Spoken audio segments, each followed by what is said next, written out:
La part principal d'aquesta sessió serà en anglès, hi ha interpretació simultània. Si algú necessita traducció i no ha agafat l'aparell, sabeu que aquí a la sortida, a l'entrada a la sala, podeu recollir un dels aparells de traducció. I com dèiem, reprenem aquesta jornada XOC sobre les tendències de futur i la reflexió de futur sobre la gestió cultural amb una ponència que ens farà en John Holden. Aquí presentarem tot seguit.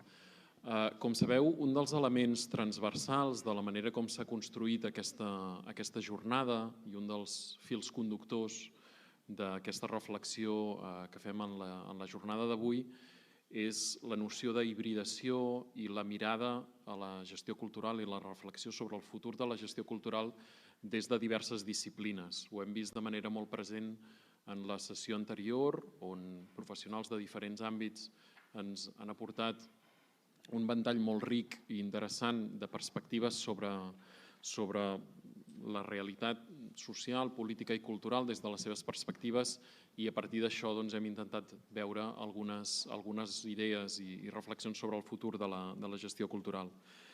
De la mateixa manera, la persona que ens acompanya en aquesta sessió ha aportat reflexions en les quals també s'inspira en la realitat d'altres disciplines i en concret en la seva última obra, de la qual ens parlarà avui, utilitza algunes referències i analogies pròpies d'altres disciplines i especialment la biologia i l'ecologia per abordar la manera com està evolucionant el sector de la cultura i la vida cultural de manera més general i com es transformen els rols i les interrelacions que existeixen en la cultura tal com l'hem conegut fins ara. John Holden ha estat també, possiblement en els últims anys, una de les veus més influents en la reflexió sobre polítiques culturals i gestió cultural en el context europeu, amb una sèrie d'obres provinents del Regne Unit però que han acabat tenint un impacte i una influència i generant un debat que ha transcendit les fronteres i que tant en el context europeu com en el context internacional han estat molt influents. I ho ha fet abordant una diversitat de temes. Hi ha un eix del seu treball que se centra en la noció del valor públic de la cultura, una qüestió en la que ha treballat en diferents obres i que en certa manera també reprèn en alguns elements de la seva última obra, però també ha abordat qüestions com la manera com la participació en la vida cultural és determinada per les classes socials o per les diferències de classe, l'impacte de la crisi econòmica en la configuració del sector cultural i altres qüestions. Potser alguns recordeu que ara fa gairebé 6 anys ens acompanyava en unes jornades que van tenir lloc en aquesta mateixa casa per parlar de la diplomàcia cultural, que és una altra de les qüestions que també ha treballat. I segurament un dels elements comuns als diferents temes que ha anat treballant és la capacitat d'observar maneres de fer i d'evolucionar el sector cultural, escoltar molt, bona part de la seva feina parteix de converses amb diferents agents i d'anar observant i escoltant la manera com diferents actors es posicionen respecte a processos de canvi i com a partir d'aquesta observació i d'aquesta escolta pot, a través d'aquestes obres, proposar nous models i noves maneres d'interpretar la realitat. John Holden va ser durant anys cap de l'àmbit cultural o de l'àrea de cultura del think tank Demos, un dels think tanks més rellevants, més influents en el context britànic, però també a nivell europeu en les últimes dècades. Continua treballant com a associat a Demos, però al mateix temps treballa de manera puntual per diferents organitzacions. És professor visitant actualment a la Universitat de Leeds, Anglaterra, i professor honorari a la Universitat de Hong Kong. Quan ens plantejàvem la construcció d'aquesta jornada, el disseny de les diferents sessions i les persones amb qui ens agradaria comptar, ens va semblar que podia aportar una veu, una reflexió molt interessant per observar aquesta evolució en el sector cultural i per plantejar algunes tendències de futur. Ell ho abordarà a partir de la noció de l'ecologia de la cultura, de la qual ens parlarà en la seva intervenció, que és el títol de la seva última obra realitzada per encàrrec del Consell de Recerca en Arts i Humanitats del Regne Unit. I veurem com la seva proposta comprèn una nova taxonomia, una nova manera de pensar i classificar les maneres de treballar i d'organitzar el sector cultural, una reflexió també sobre els rols de les organitzacions i els professionals de la cultura, que segurament encaixa amb qüestions sobre les quals hem debatut en la sessió anterior, com és quin és el paper dels professionals de la gestió cultural en l'actual context social, i també parla la manera com es transforma la manera d'accedir i participar en la cultura a partir dels canvis tecnològics i les noves formes d'accés i producció cultural. I també remarca la importància dels ecosistemes locals i el paper de les maneres de relacionar-se en la vida cultural a nivell local. L'estructura de la sessió és bastant senzilla. Tindrem d'entrada una intervenció extensa per part de John Holden i després hem reservat un espai perquè hi pugui haver un debat amb les persones que participeu en la jornada. Per tant, jo com a introducció ho deixaria aquí i passo la paraula al John perquè pugui fer la seva intervenció. Moltes gràcies.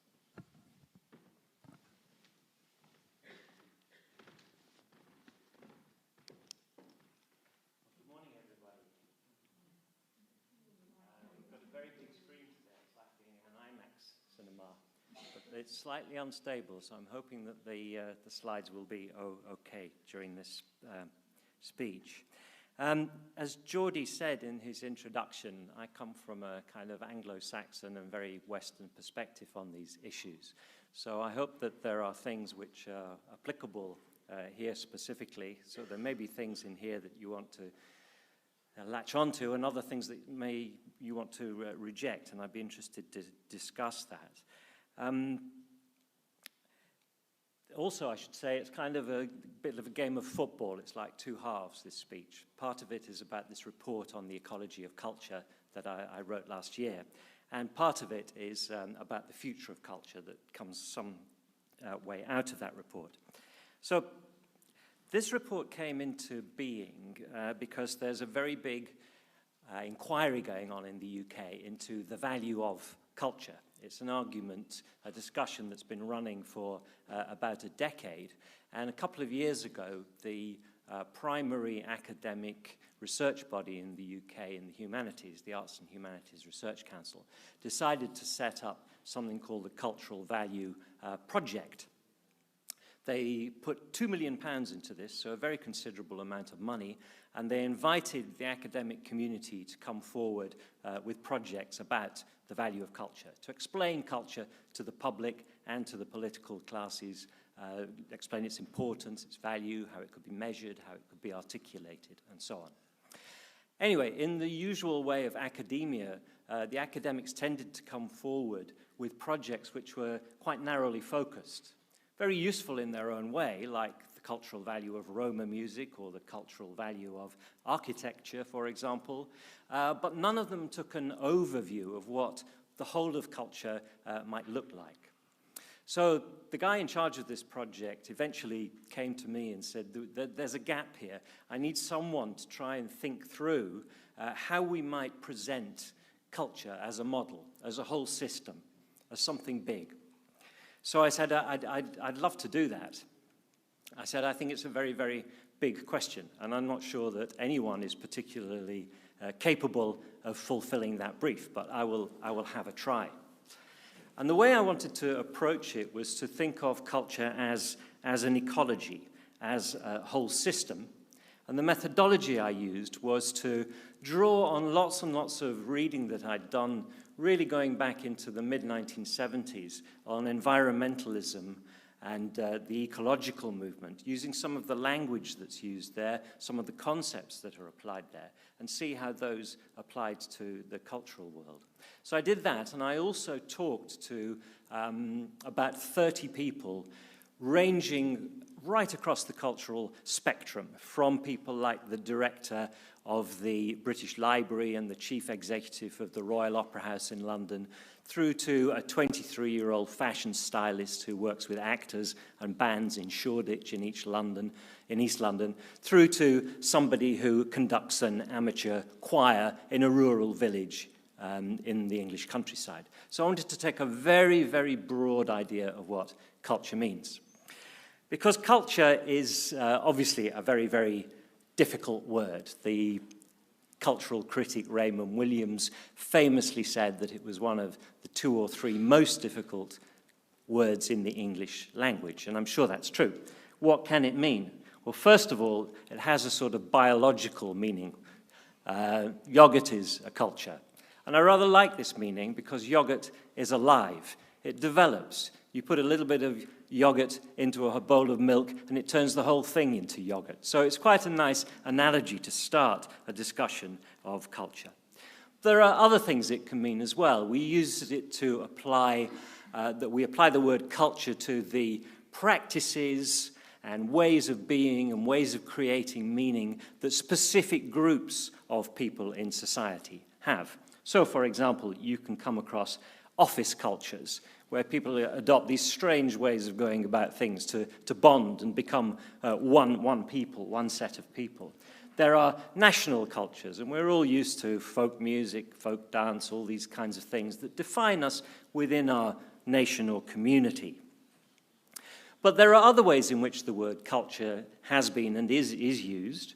A very common one is to think of it in terms of the arts, very specific sets of traditional art forms that we're familiar with: dance, music, opera, poetry, and so on. I was given a badge recently in a bar in East London, and it says on it, you can't see it from here, it says, "Art is dead, long live culture."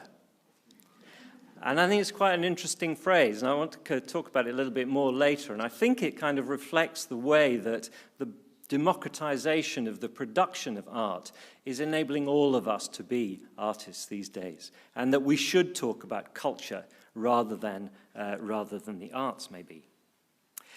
And then there's a kind of fuzzy meaning of culture, which I think should be kept as fuzzy, and that is the making of meaning through creative acts. This was the way in which English pop musician and producer Brian Eno recently used it in a radio program that I heard, and he said anything that's creative, whether it's hairdressing or making food or gardening, all of these things, he says, I count as culture because they are ways that human beings are creative. It's ways that they make meaning for themselves. It's way they communicate meaning to other people. And indeed, I struggled in this report with defining what culture was in this sense, and I kept thinking about it in terms of you can't exclude food from the idea of a music festival. You can't exclude alcohol and drugs from the idea of rock music. You can't exclude education from a consideration of culture, because the way that children are taught about the arts and culture in schools, the way that students in fashion colleges are taught, all of these things matter to the culture that we share. So it's a really difficult word to box off into a neat categorization. However, my job in this report was to try to make sense of culture between this enormous great thing that includes seemingly everything. And between that, on the one hand, and between, at the personal level, the kind of way we each individually react to culture in very, very subjective and individual ways. This also is a problematic aspect of culture, because the things that you like will not be the things that I like. We've all had the experience of playing a piece of music to a friend and saying, you know, this is going around my head. I just love it. It's my favorite thing in all the world. I can't stop listening to it. And you play it to them and they'll go, what? You know, as if you're completely insane. So we all have very individual subjective reactions to culture. Somewhere in the middle of that space between me and this huge word of culture, I had to find a way of explaining what culture is and how it operates. Now, I looked to find where the idea of culture as an ecology started out, where the phrase cultural ecology comes from. I came across it in a work from 1979 in Australia, which talks about an arts ecology. And I used the phrase myself in a pamphlet called Capturing Cultural Value in 2003. And after that, it seems to have gone quite mainstream and been used in lots of speeches and reports. But the best definition I've come across so far is this one, which comes from an academic in the United States called Anne Markison, and it's from 2011 she wrote this. And she says, an arts and cultural ecology encompasses the many networks, crucial word we will come on to later, the many networks of arts and cultural creators, producers, presenters, sponsors, participants, and supporting casts embedded in diverse communities. We define the arts and cultural ecology as the complex interdependencies that shape the demand for and production of arts and cultural offerings. So already in there you have some interesting ideas of culture as a system, things that work together, lots of things that need to be there in order to make the whole system happen. And you have these words like interdependencies, networks, communities in this definition, which we will come on to later. So I think this definition is very, very interesting for a number of reasons. And I think a cultural ecology approach to thinking about culture is interesting for a number of reasons. The first thing is that it gets us away from thinking about culture purely in terms of economics. There has so much been written over the past 15, 20 years about culture as a driver of the economy, about looking at culture as regeneration, about the financial effects of culture. And as we become an increasingly neoliberal society, this approach seems to dominate so many aspects of life. This approach helps us to get away from that. It's an alternative to economic reductionism. And it allows a number of useful words and concepts to be brought into the way that we look at culture. First of all, we can import from the language of ecology words like emergence, growth, evolution, and resilience. If we're thinking about natural systems, we're all familiar with the way that they grow and develop. Now, if you come to cultural policy and the way that that works, there tends to be a concentration on the kind of final production of the system. So politicians get obsessed with looking at enormous museums, at building very big concert halls, at funding grand opera. What they tend to neglect is the emergent part of that system. What's happening in schools? How new artists get space to work in, how the people find areas to perform in. Things like clubs and pubs and village halls and community halls where people can practice at the beginning of this process rather than at the end of it. So thinking about an ecology helps to kind of shift the perspective to the whole system rather than just one part of it. Next thing it does is to think about the system as, in one sense, equal across the system. In a natural ecology, we can look at the natural world and see an elephant and a flea cohabiting. And when we understand how that natural system works, we understand that both of those things are necessary to the whole system. The elephant can't live without the flea, and the flea can't live without the elephant. In the same way, in the cultural world, we should accept that the peak of artistic performance and craft work in somebody's home are, in one sense, equal, because the whole system needs to be sustained. The next thing is vulnerability.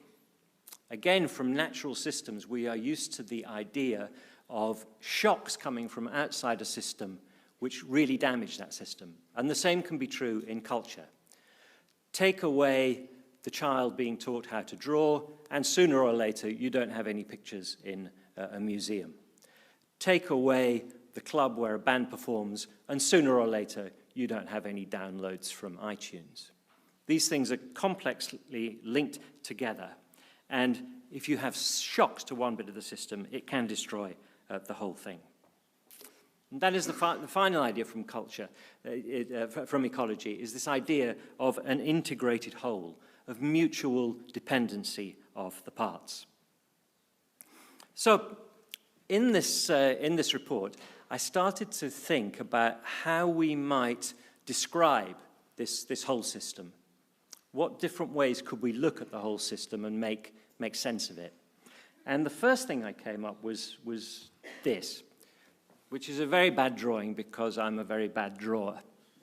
And sometimes I've been asked at conferences, why doesn't that line go over there? It's just meant to show that these things are really very highly linked together. But what I propose here in this model is that you can think about the overall cultural world as being not divided, but created in three spheres. The first one, we're all very familiar with, is publicly funded culture. Now, publicly funded culture exists where the state intervenes to support artistic practice. This can come about through direct subsidies, it can come about through subsidizing spaces, it can come about through tax breaks for philanthropic donations or for the production of film, and so on and so forth. But in some way, what's happening here is that the state is helping the art to exist because of something called market failure. Now, market failure means that this type of cultural production cannot sustain itself in the marketplace. There aren't enough people willing to pay enough money in order for it to exist without state intervention. So that is publicly funded culture. Now, it has some very interesting characteristics. One of them is that if you are an artist and you want to get work out into the world, then you have to persuade someone within this system to give you the money to do it. So there is some kind of barrier. It might be a very helpful barrier, but there is some kind of hurdle that you have to get over in order to get your work in front of an audience and to the people who you want to reach. So it's quite an important consideration. Another important consideration about it is that traditionally this type of culture has appealed to a minority of the population who are generally better educated and richer than everybody else. Not universally the case, but kind of broadly, historically true. The second part of this three-part system is commercial culture. Now, commercial culture does not suffer from market failure. You might get an individual piece of work which doesn't sell, a film which fails, a piece of music which fails. But overall, publishing houses, music companies, theatres in the commercial world manage without direct state subsidy. So they create a market for cultural goods. Now, here again, if you're an artist, you still have to jump a fence in order to get your work in front of a public, an audience. In this case, it's called the publisher, or the A&R person at the record company, or the theatre manager who is casting the play. So you've still got a barrier between you and your audience, the people you want to communicate with. Now, commercial culture, by contrast to publicly funded culture, is popular, which kind of makes the publicly funded culture unpopular almost by definition. And historically, there was a great rivalry and opposition between these two things, which I think now has broken down. But we have tended to think about these two things being in different spaces and different boxes. Publicly funded culture, a certain set of art forms appealing to one set of people, and commercial culture, a different set of cultural production appealing to a different set. You're all familiar with it. I can't show a picture of it because it's copyright, but I'm sure you're all familiar with the dress. It's a dress that Liz Hurley wore to the opening night of 4 Weddings and a Funeral. It's a dress by Gianni Versace. It's a black thing, and it's got safety pins all over it. Do you know the one? Do you know the one I'm talking about? Yeah, a few nods around there, and a few no's as well. Anyway, it's a pretty famous dress, and it draws heavily on punk with all these safety pins all over the thing. Well, this dress eventually ends up in the collection of the Victoria and Albert Museum in London. So it has gone all the way from the King's Road, Malcolm McLaren, marginal, oppositional, right through to one of the finest collections of fashion in the world in a major national museum in London. Then what happens is, from the collection, new designers start to draw on the inspiration. A guy called Christopher Kane, for example, produces stuff of this kind of ilk. Next interesting thing that happens is that Lady Gaga wears exactly the same dress and is photographed in it at I believe it was at another film premiere. So you've got a constant cycle of creation, collection, regeneration going on within this cultural system. Okay, that's the second idea. Next idea is to think of culture as networks. I love this slide. This is a great artwork by an artist called Jeremy Deller, who won the Turner Prize a few years ago. And it is a kind of network diagram. And what he's doing here is he's linking together the phenomenon of brass bands and acid house music. Now, brass bands are a kind of working class phenomenon in the north of England, often associated with mining communities, very, very traditional, been around for many, many, many years. So how does that relate to this kind of phenomenon of acid house that occurred in the late 90s?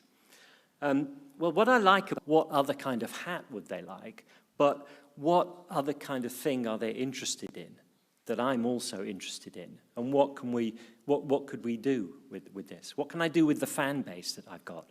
Now, this is very different from a brand. This isn't like a company like Virgin saying, okay, people trust Virgin trains, so we will open a Virgin bank. The chicken thing has no branding. It doesn't have the same name as the hat. It's a completely different thing. But what it's based on is an understanding of the same group of people. That's what drives it. So I've described it as effectively as I can, and I realize that my explanation is inadequate. But I just have the feeling that our cultural creativity is going to rest on a different kind of taxonomy and thinking than the way that we have been used to. And I think you can already see this a bit in artistic practice, the way you've got convergence between different kinds of artistic practice happening. Okay, I better move on. I'm rambling. I could talk about this all day, so I'll try not to. So these models have some common features. The common features are things speeding up, getting faster and faster the whole time. The connectivity getting denser, the people talking to each other much, much more. The freedom to produce as well as consume. So no division now really between producers and consumers. We can be both or each in turn. A convergence of practice and a fuzziness of role, as I've just mentioned. And the one big thing across all this is time being in very short supply. Everything else being abundant. We can have music, we can have fashion, we can have anything we want, just like that. What we don't have is endless time. That's the thing that troubles us these days. Okay, right, it's time for the second half of the football match. What does all this mean for the future of culture? I'll try and be a bit quicker with this. Now, this is a question I was asked once before. In fact, it was just after the financial crisis in 2008. I was asked to make some predictions. And I went into it thinking, well, this is a fool's game. Nobody can predict the future. It's very, very, very difficult. We had a king in England called Edward VII. In about 1910, he said that the motor car would not be successful. And the reason was that there weren't enough intelligent members of the working class who could learn how to drive a car. So that's why that was his view. And, you know, big corporations are terrible at predicting the future. The chief of IBM in 1950-something said that there was a world market for computers of precisely 5. So, you know, predicting the future is a very, very, very difficult thing. But back in 2008, I did make some predictions. And I thought that culture would first of all be about escapism. That, like in the 1930s, in the Depression, you got all those movies coming out of Hollywood that were very comforting. I thought that we would look to culture for comfort and reassurance. And I was very amused that very shortly after that, a new Bond film came out called Quantum of Solace. Now, it's a weird phrase in English, but quantum means an amount of, and solace means comfort.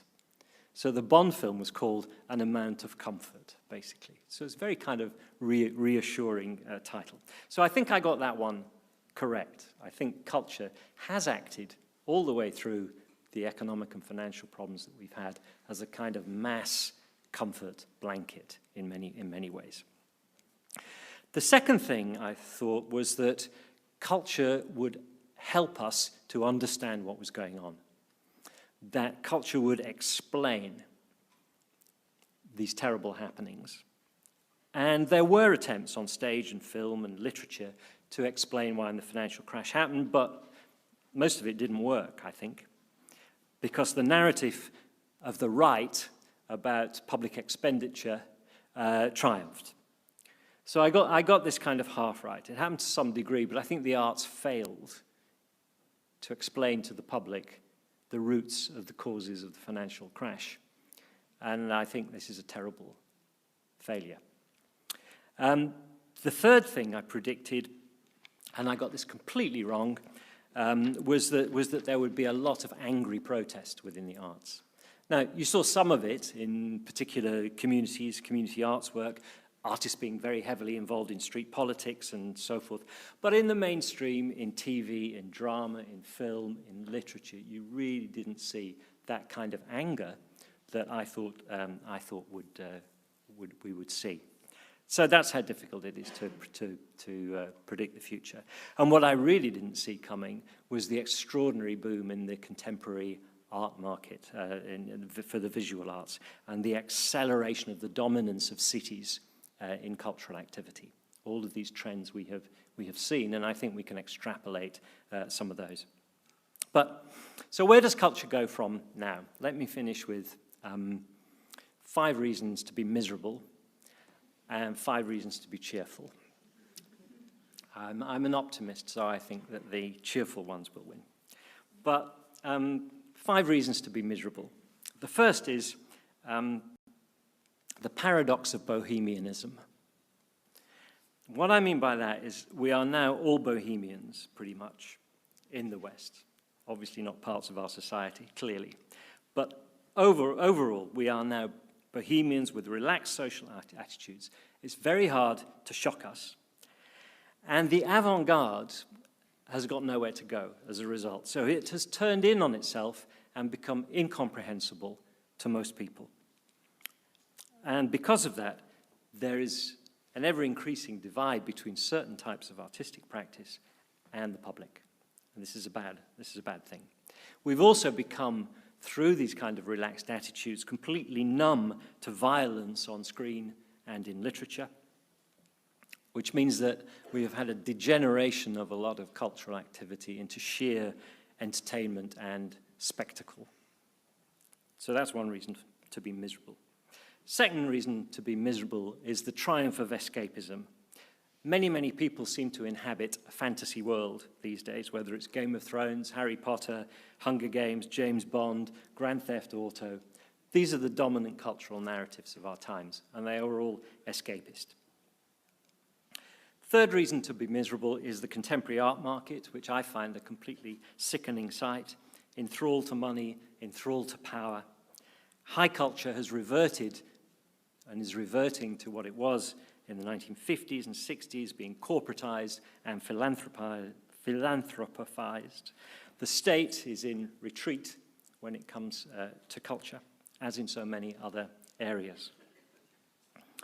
Fourth reason to be miserable: technology seems to be moving from expanding our knowledge of the world, so the Googleization of the world, where we can find out lots and lots of stuff. It moved from that into a phase of being in dialogue with the world through email and means of communication that we have. And now it seems to be more about projection into the world, about our egos putting ourselves out in Twitter and in Facebook. So that seems to me to be going in the wrong direction. And the consequences of the digital are short attention spans that conflate with the kind of depth and years of training which are needed to make great art. Another consequence is instant and anonymous judgments about things. Another is that experiences have to be guaranteed to be good to attract people. Another problem is we can all stay in our technological niches and just access the things that we are used to and familiar with and are comfortable with. And finally, it's had the problem of hollowing out of the middle, that things seem to be either big and sensational and blockbuster, or very, very small indeed. It's either the TV box set or the 1-minute YouTube clip, and what happens in the middle. The fifth thing is, has the neoliberal project succeeded in destroying the fact and the idea of the public realm? No, it hasn't, thankfully, because we work in communities, but it's trying very hard to do so, and it's our job to make sure that it doesn't. So 5 reasons to be cheerful after all that miserableism. First one, very important one. As I said earlier, the tools of cultural production are in everybody's hands. It's possible to learn stuff for free. It's possible to make, to collaborate, to communicate. It's possible to organize choirs and dance groups and to hire halls and to do things on the street.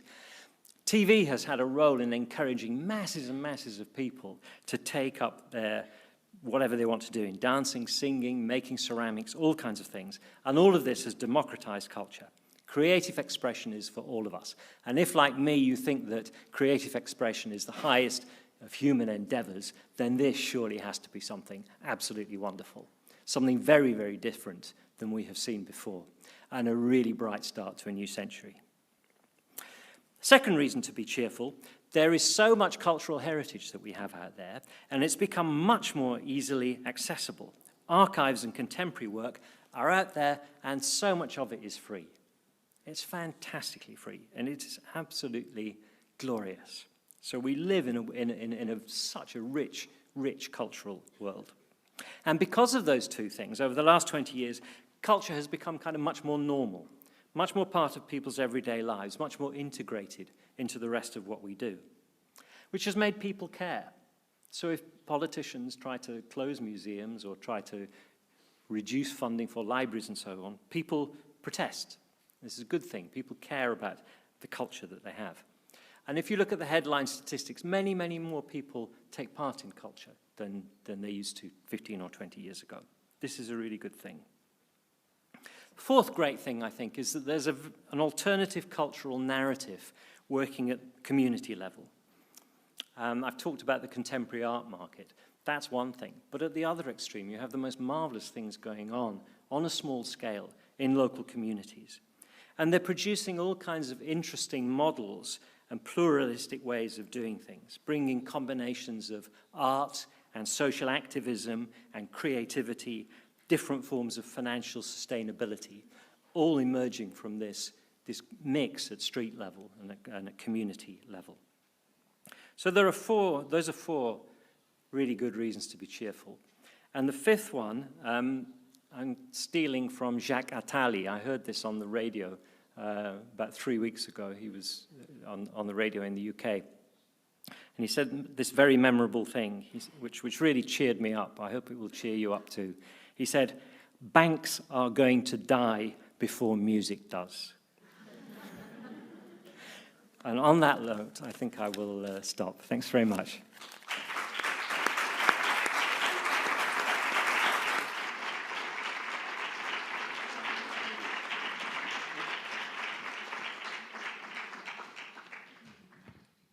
Thank you very much, John. Moltes gràcies per aquesta intervenció excel·lent.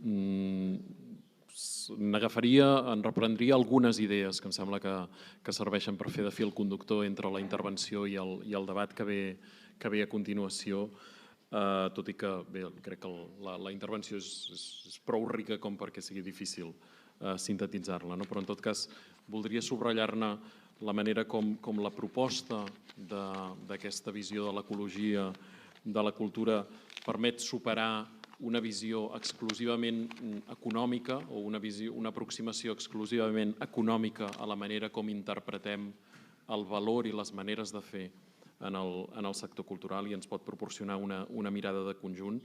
L'atenció que aquesta mirada també pot proporcionar respecte a les condicions de base i els contextos en els quals neixen els processos creatius i les formes d'expressió.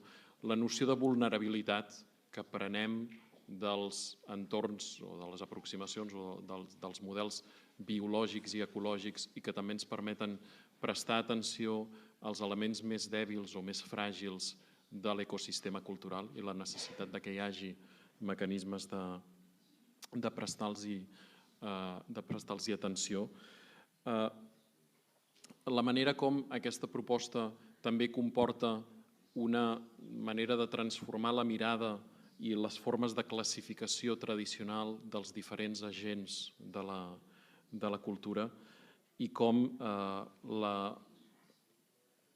la visió de l'ecologia cultural també comprèn una manera d'abordar, de comprendre la necessitat d'una regeneració constant dels processos. I aquesta visió de la connectivitat i les interrelacions entre agents i processos que a vegades hem classificat de manera separada.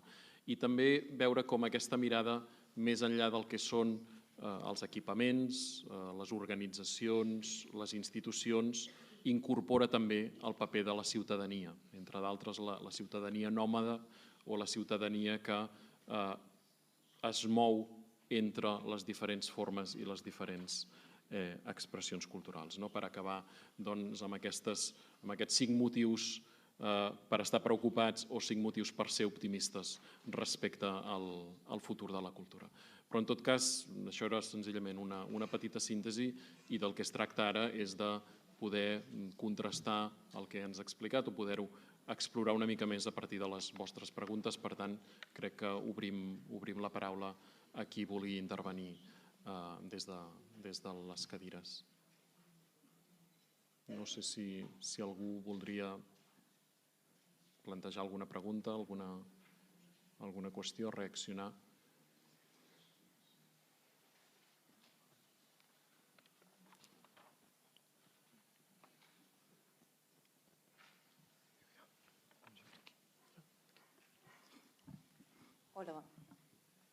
Hola, me sentiu?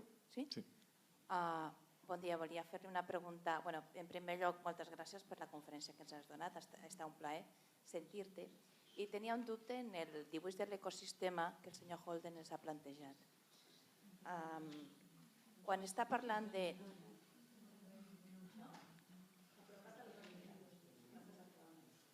Ara me sentiu bé? Sí.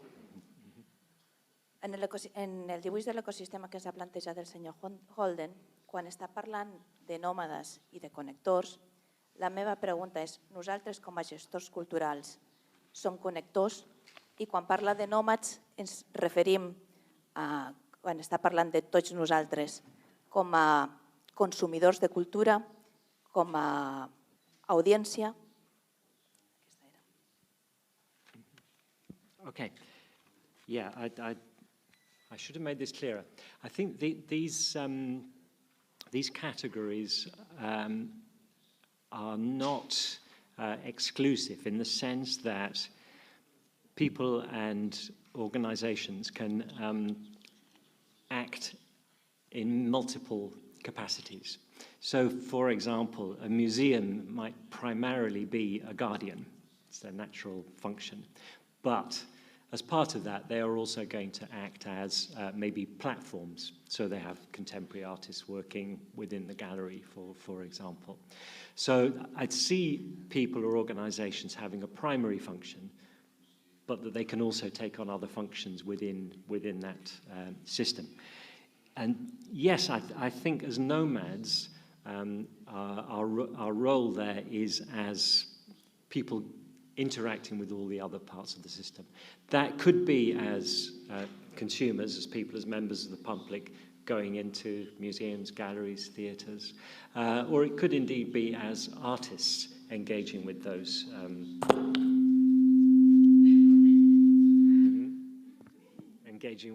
organisations as well. So, although those were in boxes, I don't like to think of them as rigid categories. They should be thought of in a slightly more fluid way.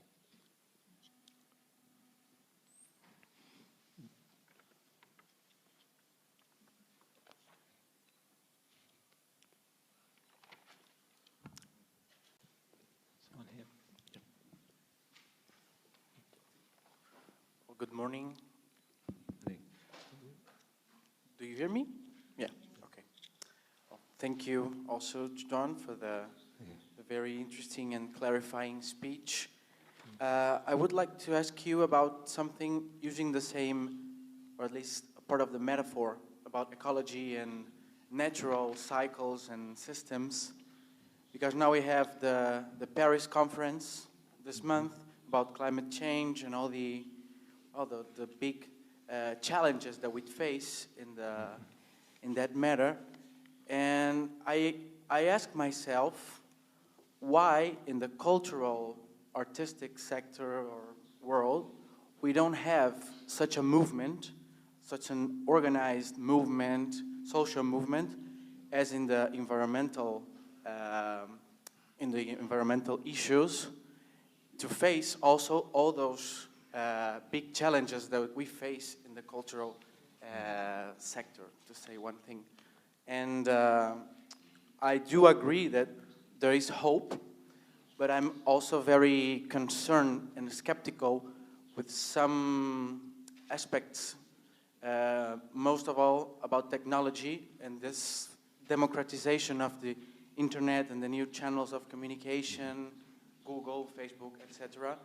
Because besides the egos and the overexposition of the public and the private life, I think there's also more vigilance and control, and that might be also a threat to democracy and liberty, freedom. So if you could talk a little bit about that. And I think this is one of the fights that perhaps if in the future we have a cultural, artistic, global movement to defend those values, this is one of the fights that we should attend. Thank you. Okay, thanks. Yeah, first on the issue, the first issue that you raised about why isn't there something the equivalent of, like, I suppose, Friends of the Earth or Greenpeace or something. I think it's because traditionally in culture we are used to being divided between art forms and thinking of dance as something completely different from a library, for example.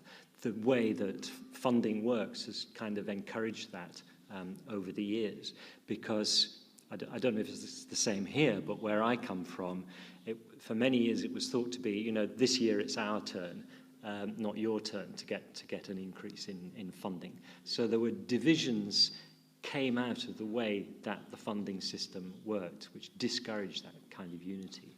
We've actually had, just in the last 2 years in the UK, an organisation set up called Cultural and Creative Industries Federation to bring together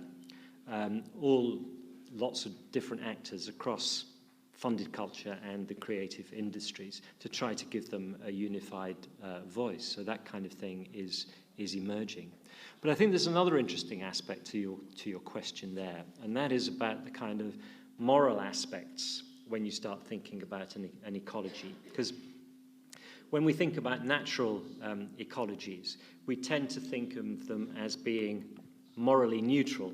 So in other words, we see a lion eat an antelope, and we don't take a decision about that lion is doing something bad. It's just the kind of way the natural world operates. With climate change, it has introduced a moral dimension to the natural world. In fact, there's no such real thing as the natural world anymore.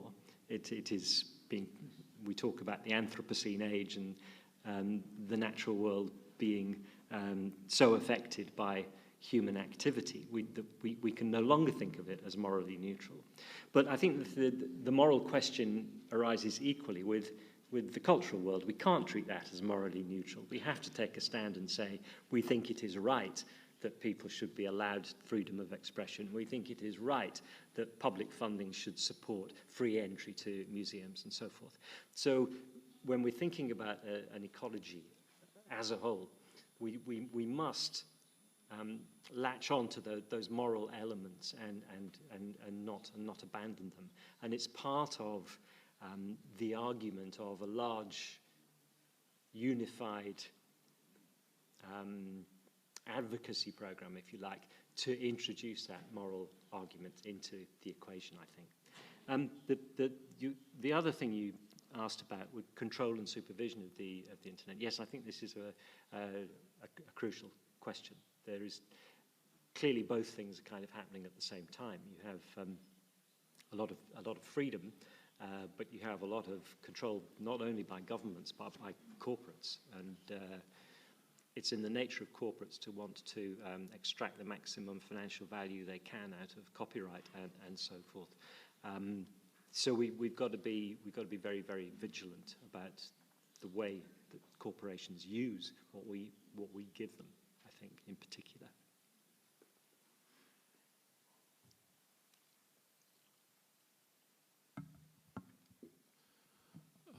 Bé, si no hi ha cap altra pregunta des de l'audiència, en plantejaria jo una al John.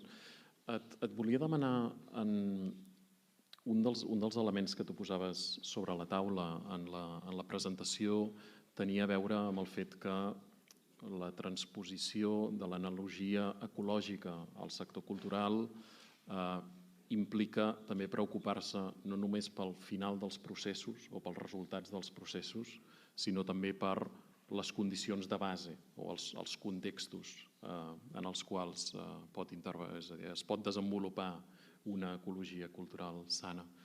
Et volia demanar des de la perspectiva de les polítiques quines són les línies rellevants per acompanyar, per reconèixer aquestes condicions de base i per assegurar que aquest cicle dels processos culturals que plantejaves també en un dels diagrames pugui continuar de manera sostenible. Yeah, I think that there's an interesting project to be done by most funders in looking at what they judge to be the healthy signs within a system. How do they know that a system is working really, really well?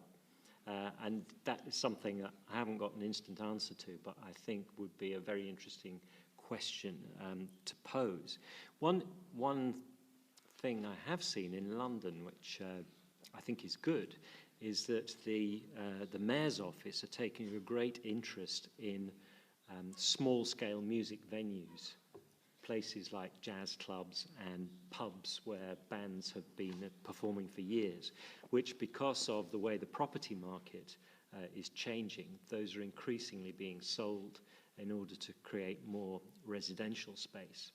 And they can see that at that end of the system, in a sweaty back room, in a pub, in an unfashionable part of London, they can see the connection between that and the health of London as a cultural centre. So I think that's a really good sign.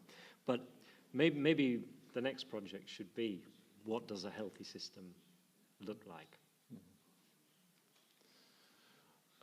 Bé, doncs, moltes gràcies, John. Moltes gràcies també a tots vosaltres per l'atenció. Ho deixarem aquí de moment. Sabeu que... Can I just say one thing? Of course. Sorry, there's one thing I forgot to say, which, and at least I think I forgot to say it, which is that this report, if you want to read it, is free on the internet, on the website of the AHRC. It's called ahrc.ac.uk. Exacte, i sabeu també que de fet el tenim penjat des de fa uns dies a la web de l'Associació de Professionals de la Gestió Cultural, de manera que també a través d'allà hi podeu accedir. Com sabeu, reprendrem la jornada a les 4 de la tarda en aquesta mateixa sala amb una presentació del treball que està fent el grup de treball sobre audiències de l'associació i doncs després la jornada continua fins a última hora del dia. Per tant, de moment ho deixem per aquí. Bon profit a tothom i fins després.